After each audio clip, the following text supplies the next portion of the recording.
오늘은 하나님께서 우리를 때로는 낮추시는데요. 왜 낮추시고 언제 낮추시고 또 하나님 우리를 낮추신다면 우리는 어떻게 반응해야 할까? 이렇게 말씀을 좀 풀어 가보고 싶은데요. 오늘 우리 지휘자님 어떻게 하셨을까요? 제가 아무에게도 공개를 안 했는데 찬양을 말씀에 어떻게 딱 맞춰주셨을까요? 저는 저 혼자만 비밀로 하고 있었는데 마음이 통하고 또 같이 기도하며 준비해 주셔서 제가 설교할 내용을 찬양으로 이미 불러주셔서 너무 감사합니다. 여러분, 우리의 본성은 그대로 두면 어떻게 될까요? 반드시 타락하고 부패하게 되어 있습니다. 인정하십니까? 인정하셔야 돼요. 여기서부터 우리의 신앙은 시작되는 것이니까요. 내버려 두면 부패할 수밖에 없는 우리의 심령에 찾아오셨어요. 누가 찾아오셨을까요? 성령 하나님께서 찾아오셨습니다. 우리를 그분의 그리스도의 피로 대속하셨고 부활하시고 승천하시던 그 예수님께서 우리에게 약속하셨죠. 보혜사 성령을 보내주시겠다 하셨고 그 성령님은 그 말씀대로 찾아오셨습니다. 찾아오셔서 우리에게 하신 일이 무엇일까요? 끊임없이 우리의 영혼이 원수에게 정죄당하고 있을 때 우리에게 더 이상 정죄함은 없다라고 확신시켜 주시는 것이 성령님의 귀한 사역 중에 하나이신 것이죠.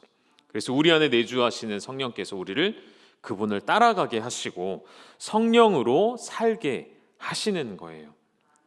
그런데 그렇게 은혜의 장중에만 붙잡혀 살아가면 좋겠는데 때로는 하나님께서 우리를 곤고하게 하실 때도 있고요. 때로는 약해지게 하실 때도 있고요. 때로는 낮추실 때가 있더라고요. 여러분의 인생을 통해 아마 경험해 보셨고 어쩌면 지금도 그런 시간을 보내고 계신 분들이 계실 텐데 우리 먼저 한번 좀 질문으로 시작해 볼까요? 하나님은 우리를 언제 어떠한 상황에서 낮추실까요? 첫 번째, 교만할 때예요. 교만할 때. 욥기의 말씀을 좀 인용해 본다면 욥기 22장 29절의 말씀, 이 단락은 욥기 22장의 단락은 엘리바스가 욥에 대하여 한 말인데 여러분 우리가 욥기 강해를 좀 했었기 때문에 내용을 다 아시기 때문에 오해는 없으실 거예요. 지금 엘리바스가 하는 말이 욥에게 해당이 될까요? 안 될까요? 안 돼요. 안 되는 말이에요. 이 말씀을 보면 사람들이 너를 낮추거든 너는 교만했노라고 시인하라는 거예요. 그러면서 뭐라고 하죠? 하나님은 겸손한 자를 구원하시리라. 이 말 자체는 맞는 말이죠. 그죠? 사실이죠. 맞는 말이지만 하나님은 욥이 교만해서 낮추시지는 않았습니다.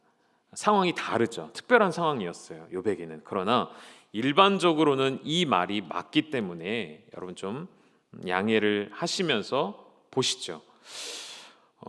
하나님은 실제로 이스라엘 백성들의 교만함을 내려놓게 하시려고 광야로 끌고 들어가십니다.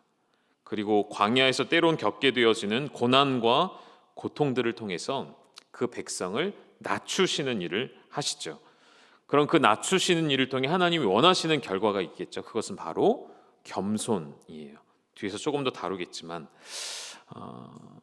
우리의 마음이 교만해질 때를 보면요 공통적인 상황들이 있습니다. 그것은 무엇이냐면 풍족할 때, 모든 것을 다 가지고 있을 때, 우리의 환경에 부족함이 없을 때 인간은 아까 말씀드렸죠. 본성의 문제예요.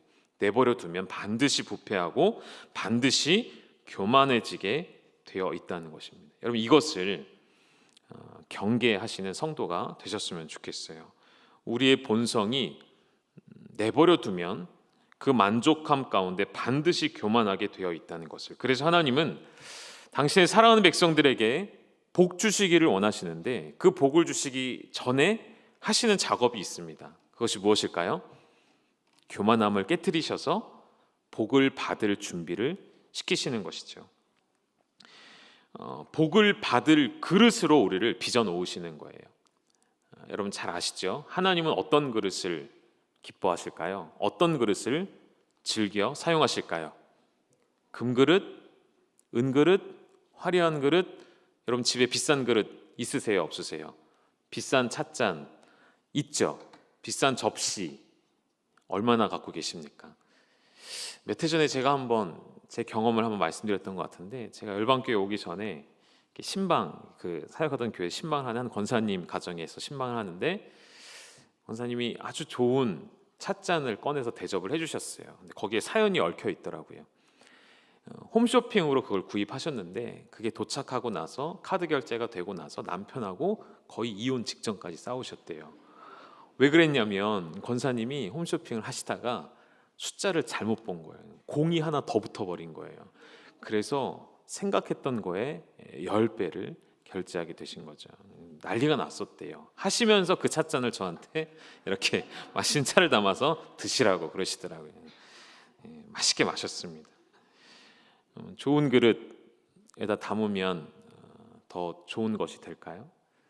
가격은 문제가 아닌 것 같아요. 그렇죠? 중요한 건 주인이 기뻐 쓰는 그릇은 어떤 그릇일까요? 깨끗한 그릇이죠. 하나님이 복을 주시고자 할 때에 하나님은 그들을 깨끗하고, 다른 말로 한다면 거룩한 백성으로 먼저 준비시키십니다. 그것이 선행되시는 일이죠. 그래서 이스라엘에게 복을 주시려고 그들의 모든 교만함을 깨트리시는 장소가 바로 광야였던 것이죠. 그래서 여러분, 이 고난이라는 것은, 이 광야라는 것은 우리에게 정말 중요한 의미가 있다는 것이죠. 하나님이 우리를 낮추실 상황이 발생한다면, 하나님이 우리를 지금 낮추고 계시다면, 여러분 우리 빨리 캐치를 하시면 돼요. 내 교만함이 무엇일까?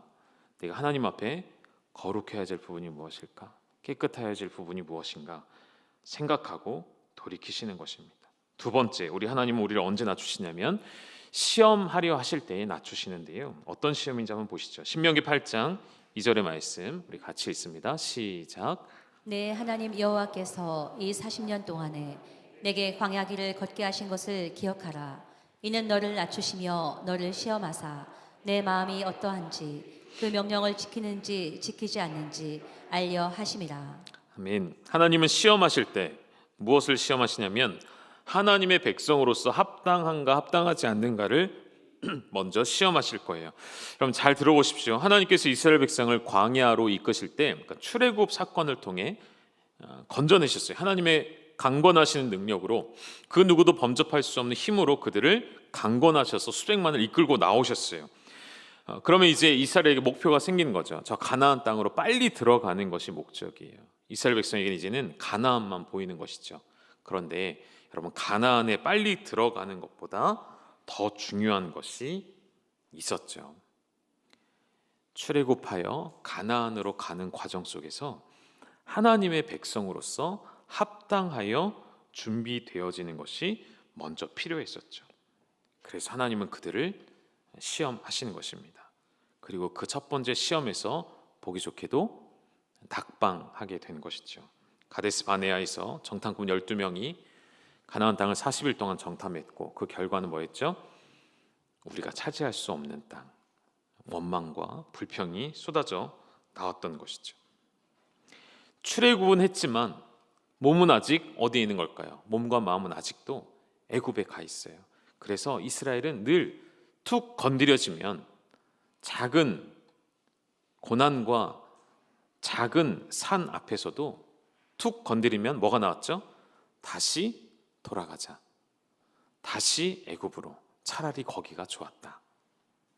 하나님을 불신하는 고백을 늘 입술로 고백해 왔던 것이죠. 우리도 동일하다는 생각이 듭니다. 여러분, 그리스도인이 되었어요. 예수 그리스도의 십자가의 구속의 은혜로 죄와 사망의 법에서 우리를 해방시켜 주셨어요. 그런데 여전히 우리의 몸과 마음은 아직도 죄와 사망 가운데, 아직도 애굽을 향하여 그것을 그리워하는 성도의 모습으로 살아가고 있지는 않은지, 우리의 믿음과 신앙을 조금 더 업그레이드 했으면 좋겠어요. 여러분, 교회에 주일이 되면 교회에 와서 예배 드리는 것 너무 귀한 일이시거든요. 너무 잘하시는 일이거든요. 근데 거기서 하나님은 만족하시지 않으실 거예요. 교회 나와 앉아 있는 것으로 만족하신 하나님은 아니에요. 그들을 이끌어내신 것으로 하나님의 사명이, 하나님의 일이 끝나지 않으셨기 때문인 것이죠. 혹시 여러분 오늘 나오신 분들 중에 이제 배우자에게 그래 내가 한번 나가줄게, 내가 교회 한번 그래 나가줄게, 당신을 위해 나가줄게, 이런 마음으로 혹시 오신 분들은 안 계신가요? 혹시 그런 분들이 계시다면 이제는 더 깊어진 믿음으로, 더 성숙해진 믿음으로 하나님을 만나시고 그 말씀을 따라가는 복된 인생길로 들어가시기를 주님의 이름으로 축복합니다. 교회는 예배만 드리러 나오는 것이 아니에요. 그리고 섬김을 받으려 나오는 것이 아니죠. 교회에 많은 봉사와 사역들을 하면서 내가 영광을 얻고 명예를 얻기 위한 것도 아니에요. 오히려 교회는 우리가 섬김을 하는 곳이고요, 섬기려고 나오셨으면 좋겠고요, 온전한 하나님을 위한 기쁨의 헌신을 하기 위해 나오셨으면 좋겠어요.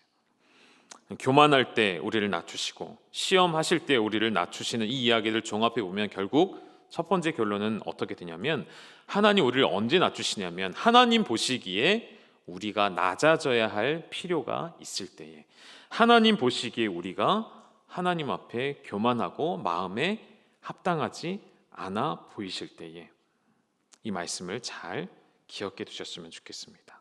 두 번째 질문이에요. 하나님은 우리를 왜 낮추시는가, 그 목적을 좀 설명하고자 하는 것인데요, 오늘 본문에서 좀 찾아보시죠. 첫 번째는 우리를 깨닫게 하시고 알게 하려 하심입니다. 신명기 8장 3절 말씀 우리 같이 읽어보시죠. 시작. 너를 낮추시며 너를 줄이게 하시며 또 너도 알지 못하며 내 조상들도 알지 못하던 만나를 내게 먹이신 것은 사람이 떡으로만 사는 것이 아니요 여호와의 입에서 나오는 모든 말씀으로 사는 줄을 내가 알게 하려 하심이니라. 아멘. 알게 하시련대요. 무엇을요?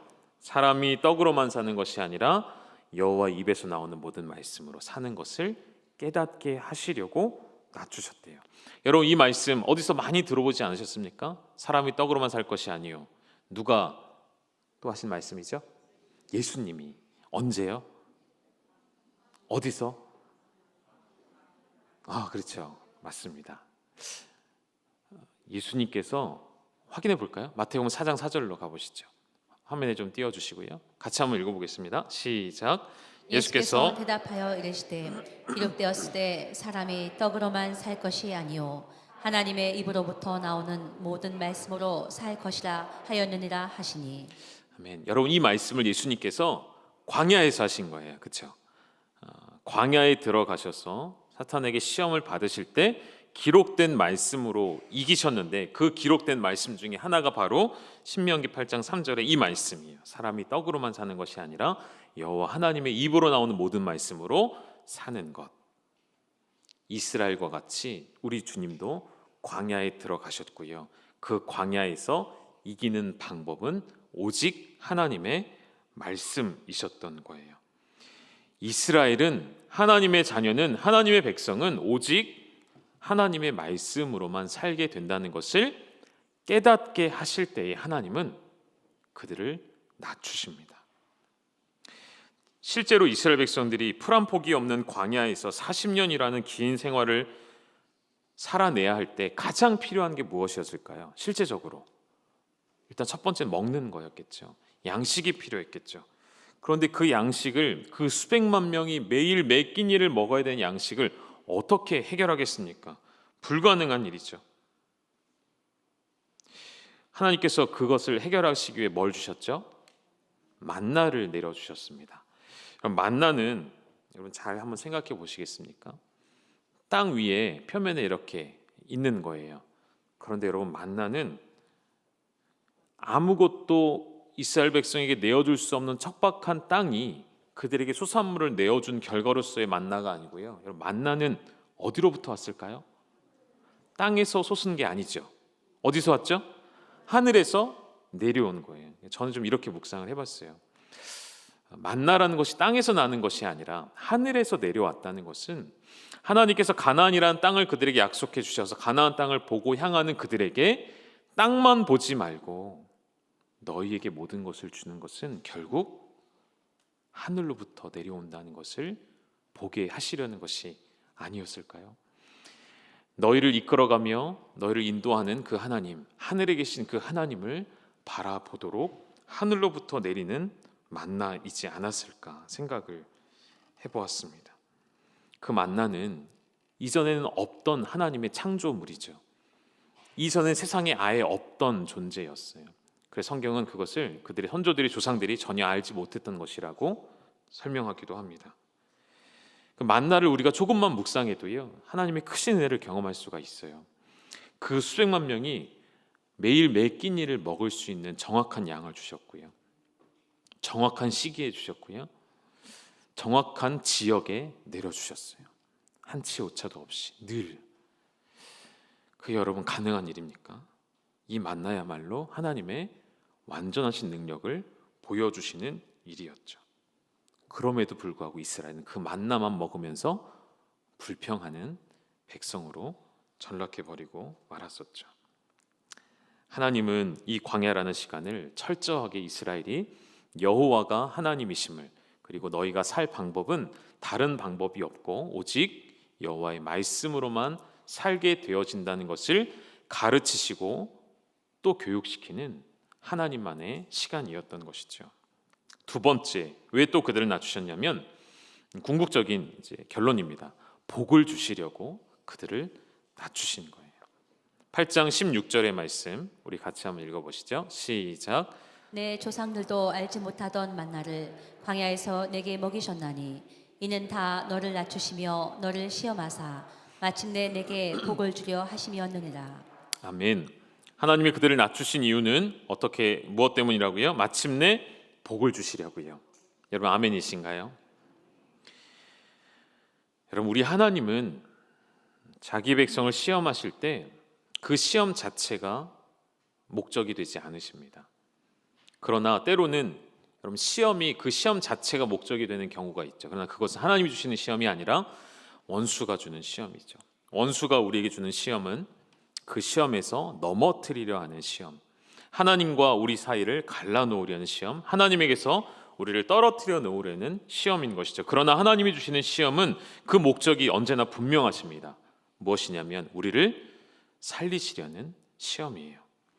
때로는 이 광야의 시간이 이스라엘 백성의 징계로도 찾아오기도 하지만 그 징계와 하나님의 진노마저도 잘 살피면 하나님의 사랑으로부터 시작된다는 것을 우리는 확인할 수가 있게 되어지죠.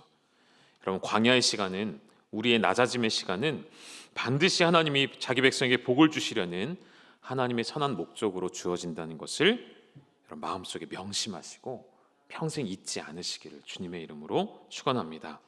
그래서 하나님이 주시는 복은 그럼 우리에게 무엇을 통해 주어지는가를 살펴본다면 1절 말씀에서 찾을 수가 있을 것 같아요. 첫째는 순종하는 백성에게 하나님은 복을 주시죠. 1절에 상반절을 보시면 내가 오늘 명하는 모든 명령을 너희는 지켜 행하라 하셨습니다. 여러분, 신명기 말씀을 지난주에 제가 좀 설명해 드렸잖아요. 모세의 세 편의 설교가 주어졌고 그 신명기의 말씀을 듣고 있는 세대는 출애굽 2세대들입니다. 가나안 땅을 앞두고 하나님의 말씀으로 재무장되어지고 재교육을 받아야 하는 백성들에게 어렵고 복잡한 말씀들보다도 아주 심플하고 반복되는 말씀을 계속 주시죠. 계속 잊지 말라, 기억하라. 결론적으로는 무엇을요? 여호와 하나님의 말씀을, 그의 규례와 법도를 기억하고 지켜 행하는 명령 한 가지만을 주신 거예요. 그렇게 순종하는 자들에게는 어떤 결론이 주어졌냐면 1절의 하반절 보시면 우리 그리하면부터 같이 읽어보시죠. 시작. 그리하면 너희가 살고 번성하고 여호와께서 너희의 조상들에게 맹세하신 땅에 들어가서 그것을 차지하리라. 아멘. 계속 말씀하시지 않습니까? 모세오경을 통해 하나님께서 이스라엘이 사는 방법을 계속 가르쳐 주세요. 또 나왔어요. 그리하면 너희가 살리라. 그리하면 너희가 번성하리라. 약속의 땅에 들어가리라. 너무 귀한 말씀인데요. 조금 우리 상식적으로 한 번 더 다른 시각으로 접근해 보면 사실은 말이 안 되는 이야기를 하나님이 계속 하시는 거예요. 왜냐하면 지금 당장 광야라는 곳은 너무나도 척박하여서 여러분, 광야에서 살아남으려면 먹을 것이 필요하니까 당연히 땅을 일구고 기경을 해야 되겠죠. 그런데 이스라엘은 계속 이동을 하기 때문에 그것은 불가능할 거예요. 그래서 제가 많이 생각해 봤습니다. 내가 지도자라면 이 수많은 민족들을 어떻게 먹일 것인가 고심하지 않을 수가 없겠죠. 제 입장에서 역사를 공부해 보면서 제가 결론에 도달한 방법이 한 가지가 있습니다. 아주 효율적이고 아주 쉬운 방법이에요. 무엇이냐면 힘을 기르는 거예요. 군사력을 키우는 거죠. 매일매일 남자들을 다 모아서 훈련을 시키는 거예요. 칼과 창과 방패를 준비하고 전쟁을 준비하는 거예요. 날마다 눈에 보이는 모든 마을들에 가서 그것들을 우리의 것으로 삼아 오는 거예요. 그 전리품들로 매일매일 먹고 마시는 거예요. 여러분, 이게 광야에서는 가장 좋은 방법입니다. 가장 효과적인 방법이고요. 가장 실리적인 방법입니다. 그런데 그런 이스라엘에게 하나님께서 그들에게 칼과 창과 방패를 주어주시는 것이 아니라 그들에게 오직 한 가지를 요구하시죠. 무엇이었죠? 순종하라고요. 하나님 말씀에만 순종하라고요. 이것이 도대체 우리의 삶과 어떻게 연결이 되어질까요? 이스라엘이 어떻게 반응했어야 될까요? 여러분, 이것이 이스라엘의 이야기가 아니라 오늘 저와 여러분의 이야기라고 저는 생각해요. 요즘 뉴스를 보면 어떤 이야기로 가득하죠?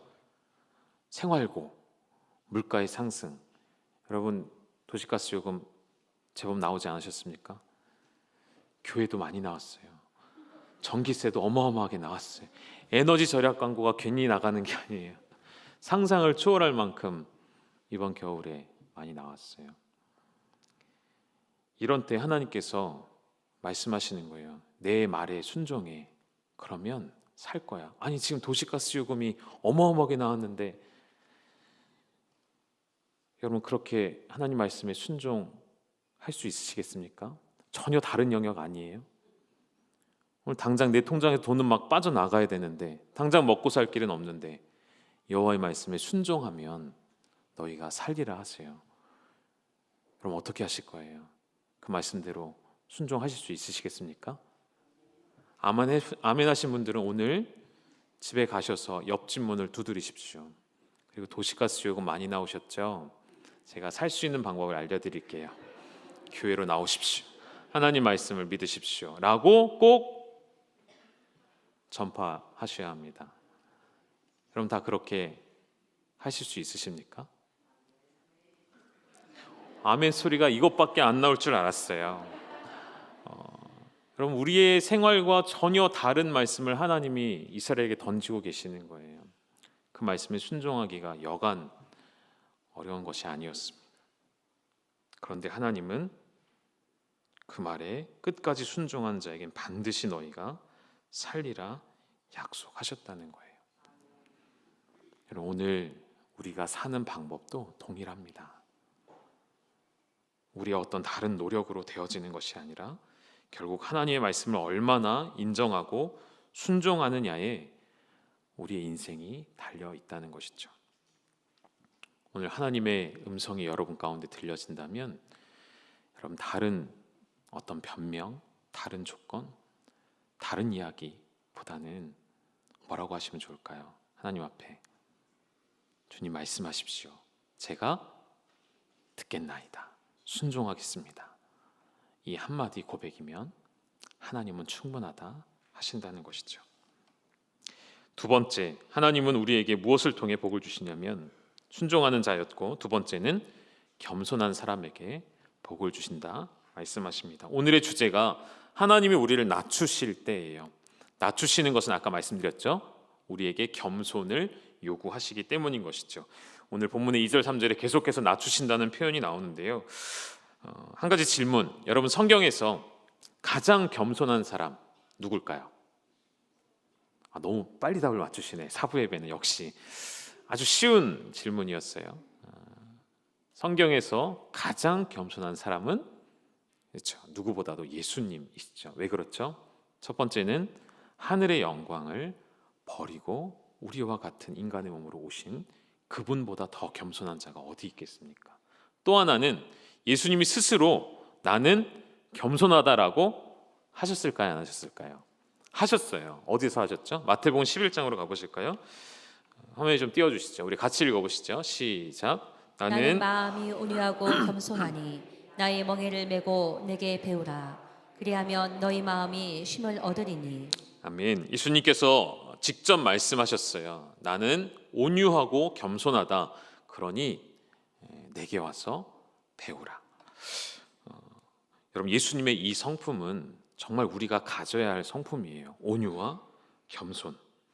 이번에 제가 며칠 전에 들었는데요. 세일스쿨에서 우리 아이들을 위해 성품학교를 준비하고 있다고 합니다.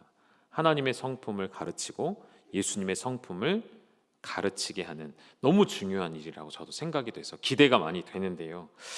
하나님은 온유하고 겸손한 자에게 은혜를 베푸세요. 그러면 여러분, 온유와 겸손은 좀 저는 같이 가는 단어라고 생각이 되는데, 어떤 사람이 온유하고 어떤 사람이 겸손한 것일까요? 착한 사람, 성격이 유하고 부드러운 사람이 온유하고 겸손한 걸까요? 그럴 수도 있지만 충분치 않습니다. 그러니까 반대의 경우는 가능해요. 온유하고 겸손한 사람이 착하긴 하죠.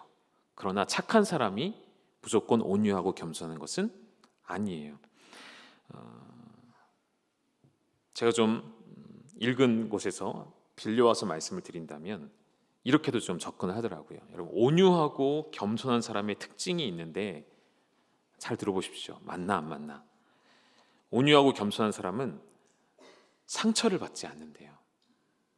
이게 무슨 얘기지? 이게 무슨 소리지? 잘 와닿지 않으시죠? 그래서 우리 모세를 잠깐 떠올려 보셨으면 좋겠습니다. 민수기 12장에 가면 하나님께서 모세를 향하여 뭐라고 하시냐면, 이 사람 모세는 온유함이 지면의 모든 사람보다 더하더라. 여러분, 우리가 알고 있는 모세는 온유한 사람은 아니에요. 그렇죠? 온유한 성품을 가진 그러한 성정의 소유자는 아니란 말이죠. 그런데 왜 하나님이 모세를 향하여 온유하다라고 말씀하셨을까요? 그리고 그 누구보다도 이 사람은 온유하다 하셨을까요? 이 말씀이 나온 민수기 12장의 배경은 한번 제가 얼마 전에 언급해드렸어요. 미리암과 아론이 모세를 비방하는 내용입니다. 모세가 구스 여인을 취함으로 말미암아 너는 지도 자격이 없다, 너는 할 수 없다, 하나님이 우리와 말씀하실 것이다, 이런 이야기를 막 할 때였어요. 그때 우리가 알고 있는 과거의 모세였다면 바로 반박하지 않았을까요? 가만히 안 있었을 것 같아요. 근데 성경에는 모세가 한마디도 하지 않고 가만히 있어요. 모르겠어요, 왜 그랬는지는. 자신의 잘못을 인정하는 것인지 아니면 마땅히 변명할 거리가 없었는지 모르겠습니다. 그런데 중요한 것은 그 민수기 12장 2절에 이런 힌트가 있어요. 하나님께서 미리암과 아론이 모세를 비방하는 말을 다 들으셨더라라는 표현이 나오거든요. 그러니까 전 여기서 좀 힌트를 얻은 것은, 여러분, 온유함이라는 것은요, 내 성품 안에 달려있는 것이 아니고요, 관계 속에서 드러나는 것 같아요. 온유라는 것은요, 하나님과 나 사이가 결코 흔들리지 않고 확고한 사람, 그런 사람이 바로 온유하고 그런 사람이 바로 겸손할 수 있는 거예요. 하나님 앞에 나의 모든 것을 내어 맡겨드릴 수 있는 사람, 나의 모든 감정까지도, 나의 모든 상황과 나의 모든 것을 하나님이 들으신다는 것을 알고 나는 침묵하는 사람, 그런 사람이 진짜 온유하며 겸손하지 않을까요? 우리 예수님 모든 고난과 모든 치욕을 받으시며 침묵하셨죠. 다 하나님께 올려드리셨죠. 오히려 이 사람들의 죄를 용서해달라 하셨던 그 예수님의 성품이 온유와 겸손이 아닐까요? 좀 확장해서 여러분께 적용시켜드리고 싶은데요, 두 가지를 기억하셨으면 좋겠어요. 첫째는, 여러분, 다른 사람을 비방하지 마세요. 그걸 다 하나님께서 들으십니다. 또 한 가지, 누가 여러분을 비방하는 소리를 들을 때 반응하지 마세요. 역시 그것도 하나님이 듣고 해결하시기 때문이에요. 오늘 말씀에 좀 결론을 내려드리면, 하나님은 그러한 온유한 자, 그러한 겸손한 자에게 복을 주시기를 원하셔요. 그래서 우리를 낮추시는데, 그렇게 우리를 낮추실 때 이렇게 반응하셨으면 좋겠습니다. 화면에 좀 띄워주시겠습니까? 간단하게 세 가지로 정리했어요. 하나님이 우리를 낮추실 때에 우리는 어떻게 반응해야 될까요? 한 가지밖에 없는 것 같아요. 오직 감사하는 거예요. 왜 감사할 수 있을까요? 내가 낮아지는데, 하나님 나를 낮춰버리셨는데, 보잘것없게 하셨는데 왜 감사할 수 있을까요? 우리 하나님은 우리를 낮추셨다면 반드시 다시 높이시기 때문에. 오늘 찬양대가 먼저 여러분 고백해 주셨잖아요. 그렇죠? 우리 하나님은 우리를 다시 높이시고 다시 일으켜 세우시는 분이요. 반드시 하나님 여러분을 다시 올리실 것입니다. 반드시 다시 복을 더하실 줄 믿으십시오. 두 번째, 무명일 때라고 표현을 해봤어요. 왜냐하면 오늘 우리가 부를 찬양에 무명이라는 가사가 나오는데, 여러분 무명이라는 게 뭐죠? 이름이 없다는 거잖아요. 세상이 나를 알아주지 않을 때, 내가 애쓰며 노력했는데 결과가 나지 않아요. 성과가 나지 않아요. 다 묻혀버려요. 아무도 나를 기억해 주지 않아요. 사람들이 나를 인정해 주지 않을 때 뭐 하셔야 될까요? 또 역시 감사하셔야 돼요. 왜냐하면 세상에선 우리가 무명할지 모르지만 하나님은 우리의 이름을 기억하시기 때문입니다. 그리고 하나님은 우리의 이름을 부르시기 때문이에요. 여러분, 우리의 이름이 유명한 자가 되는 가장 극치가 어디일까요? 어디에 우리 이름이 있을까요? 생명의 책에. 그 생명책에 우리의 이름이 기록되는 것이 우리가 꿈꿔야 할 가장 기쁨의 유명한 자가 되는 것이죠. 이 사실을 믿으신다면 이 땅에서 무명해도 감사할 수 있는 것이죠. 세 번째, 우리의 몸이 약해질 때, 병들 때, 고칠 수 없는 질병 가운데 놓여졌을 때에도 뭐 하셔야 될까요? 믿음으로 도전합니다, 여러분. 감사하셔야 합니다. 왜죠, 여러분? 우리 하나님 비록 이 땅에서 우리의 육체가 무너질지라도 반드시 우리의 영혼을, 우리의 육체를 새롭게 하셔서 완전하고 영원한 회복의 날을 반드시 약속하셨기 때문에 그 날을 바라보며 감사하시기를 주님의 이름으로 축원합니다. 여러분, 오늘 이 말씀대로 우리를 언제 낮추셨고 왜 낮추셨는지 확인하셨어요. 그리고 우리가 하나님 우리를 낮추실 때 어떻게 반응해야 되는지를 확인하셨습니다. 여러분, 이 말씀을 가지고 오늘 우리의 삶이 낮아져 계시다면, 하나님 우리를 낮추셨다면 이 말씀 앞에 반응하셔서 다시 올리실 하나님을, 다시 회복시킬 하나님을, 다시 나에게 복 주시기를 원하시는 그 하나님을 여러분의 삶에서 체험하시기를 주님의 이름으로 축원합니다. 기도하겠습니다. 하나님 아버지, 당신이 택하여 불러내신 이스라엘을 하나님 때때로 낮추셨습니다.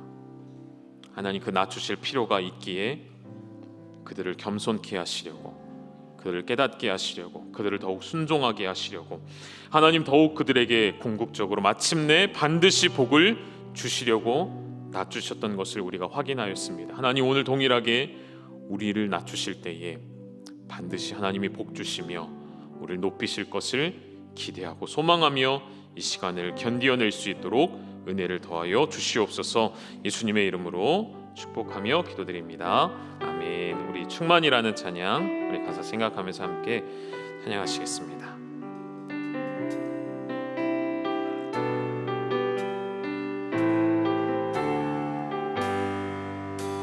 무명이어도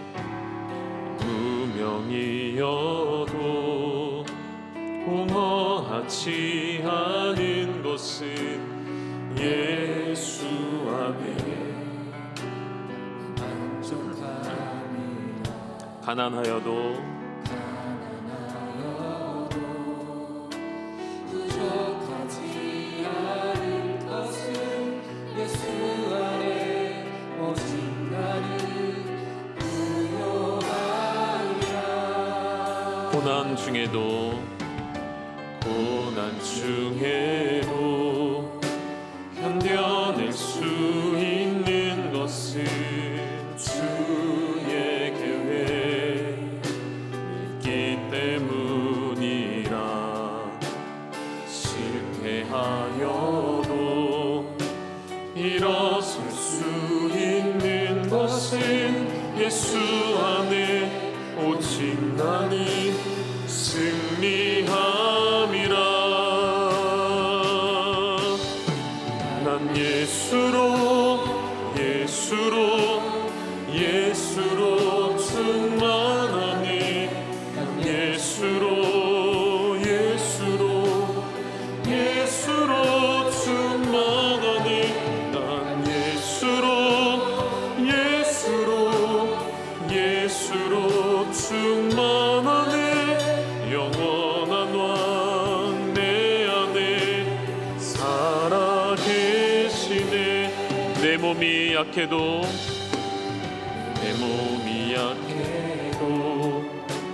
낙심하지 않는 것은 예수 안에 난 완전한. 아멘.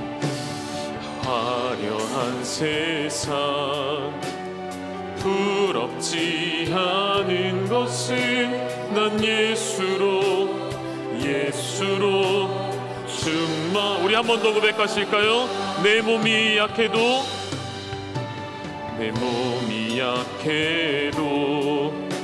낙심하지 않는 것은 예수. 난 완전함이라 화려한 세상 부럽지 않은 것은 난 예수로 충만함이라. 난 예수로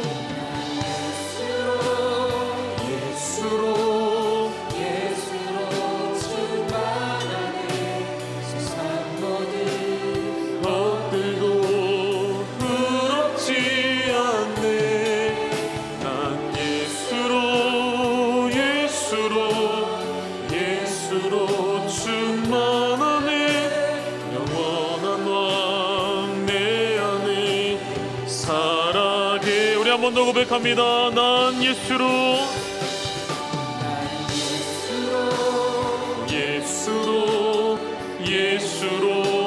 세상 모든 풍파도 두렵지 않습니다. 난 예수로 충만하네. 영원한 왕 내 안에 살아계시네.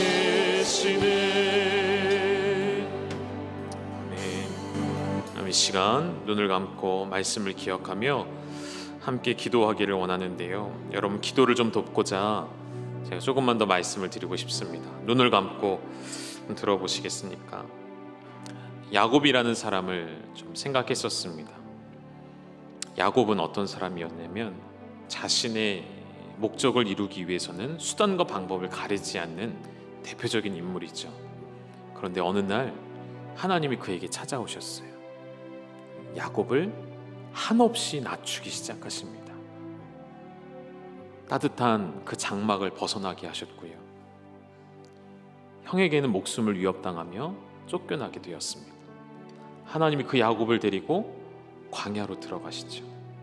창세기 32장에 성경이 이렇게 표현해요. 야곱은 홀로 남았더니 야곱에게 아무도 없었습니다. 그때 하나님께서 야곱에게 찾아오시죠. 그리고 야곱과 밤새 씨름하시다가 그의 허벅지 관절을 치십니다. 그때부터 야곱은 완전히 이제는 평생을 절름발이가 되어버린, 한쪽 다리를 절어야 하는 연약한 사람이 되고 말죠. 그때 하나님께서 야곱의 이름을 모르시는 것이 아닌데 물어보십니다. 너의 이름이 무엇이냐?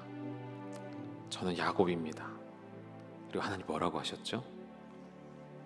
너는 이제 더 이상 야곱이 아니라 더 이상 너의 목적을 이루기 위해 수단과 방법을 가리지 않는 그런 사람이 아니라 이제는 너로부터 나의 복이 임하는 이스라엘이라 내가 부르겠다 하십니다. 하나님 야곱을 왜 낮추셨을까요? 복을 주시고 그를 통하여 하나님의 일을 이루시기 위함이었습니다. 사랑하는 여러분, 오늘 하나님께서 우리를 왜 낮추실까요? 왜 우리를 홀로 두실까요? 왜 우리를 광야로 데리고 들어가실까요? 우리를 만나주시고 우리를 새롭게 하시려 함입니다. 저와 여러분을 이스라엘이라 부르시기 위함인 것이죠. 오늘 여러분의 낮춰진 그 삶 가운데 그 하나님의 섭리를 믿음의 눈으로 발견하고 하나님을 따라 살아가며 하나님의 역사 가운데 흔들리지 않는 믿음을 나에게 허락하여 달라고 우리 이 시간 합심하여 간절히 기도하며 나아가시겠습니다. 살아계신 아버지 하나님, 당신께서 택하신 하나님의 백성들을 때로는 낮추시고 때로는 그들 가운데 고난을 주시고 고통을 주시고, 그러나 하나님 그 목적은 다시 당신의 백성을 세우시기 위함인 줄 믿사오니 하나님, 오늘 끝없는 낙심과 낮아짐 가운데 있는 당신의 자녀들을 일으켜 세워주시사 믿음을 도와해 주시고 그 하나님의 복 주기 원하시는 하나님의 계획하심과 준비하심 가운데에 하나님 믿음의 눈을 들어 하늘을 바라보게 하시고 흔들리지 않는 믿음과 확신을 우리 가운데 허락하여 주시옵소서. 더 이상 우리의 이름이 야곱이 아니게 되었습니다. 이제는 우리의 이름을 이스라엘로 바꾸신 그 축복이 이들에게 임하게 하여 주시옵소서. 이들에게 임하게 하여 주시옵소서. 하나님 역사하여 주시옵소서. 하나님 역사하여 주시옵소서.